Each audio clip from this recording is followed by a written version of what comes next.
오늘 신문입니다. 먼저 경향신문 함께 보겠습니다. 일면에 실린 내용이었죠. 국감을 흔드는 보이지 않는 손, 이 대형 로펌에 대한 자세한 기사인데요.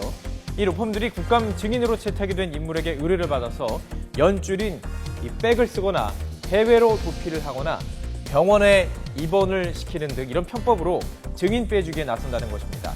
건당 얼마나 받을까요? 2천만 원에서 4천만 원 정도 한다는 설이 돌고 있을 정도입니다. 이런 일이 어떻게 가능할까요? 또 그 시작점이 전관이었습니다. 판검사, 또 국회의원, 정부 요직 출신 등의 파워 전관들까지 모두 싹쓸이 데려가는 요펌들, 작은 정부나 마찬가지라는 것입니다. 정부의 웬만한 직책 출신은 다 있다는 것이죠. 이들의 화려한 경력과 인맥들로 돈만 내면 법도 바꿔준다는 입법 컨설팅까지 한다는 이야기입니다. 자, 조금 다른 이야기이긴 하지만 특정 집단의 이익을 위해서 입법 로비를 실제로 한 사건이 수사 중에 있죠. 자, 이 때문에 가볍게 넘길 만한 일은 아닌 것 같습니다. 관심을 가지고 좀 지켜봐야 할 사안인 것 같습니다. 자, 다음은 동아일보 함께 보실 텐데요. 20년 전 그날에 주목하고 있습니다. 20년 전 그날 생존 의경 4명은 여전히 두려움에 떨고 있다고 합니다. 자, 바로 이분인데요. 20년 전 성수대교 붕괴 사고가 있었습니다. 바로 이쯤에 있었는데요. 이들은 당시 갑자기 하늘로 치솟는 듯 싶더니 곤두박질 쳤던 경험을 이야기하면서 여전히 그 충격에서 헤어나오지 못하고 있었습니다. 최근에도 다리를 건널 때는 식은땀을 흘릴 정도라고 합니다. 이들이 아직도 힘든 이유는 트라우마에 대한 치료를 제대로 받지 못했기 때문입니다.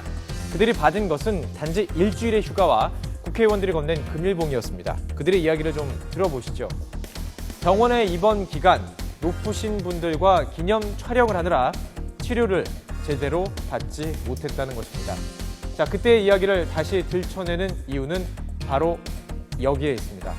아직 이들을 치료할 기회가 남아있기 때문이죠. 한겨레 신문입니다. 어제 오후 안산 단원구 2학년 4반의 모습입니다. 여전히 꽃과 음료수 등이 책상 위에 고스란히 놓여 있습니다. 사고 후 벌써 6개월이 지났고 정치적인 다툼 속에서 본질이 흐려지기도 했습니다. 하지만 이들의 아픔은 이렇게 현재 진행형입니다. 친구와 가족들은 주말에 말없이 하늘공원으로 향한다고 합니다. 또 학교 학부모들은 불안한 마음에 학교와 교실을 서성대야 하며 희생자 가족들은 채팅방을 유일한 피난처로 삼으며 살아가고 있습니다. 사람이 이렇게 아픕니다.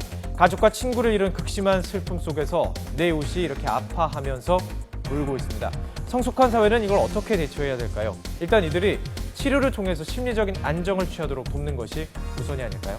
자, 마지막 중앙일보로 함께 보겠습니다. 자, 중앙일보에서는 아파트 관리비 비리 문제에 대해서 이틀째 연속 기사로 다루고 있는데요.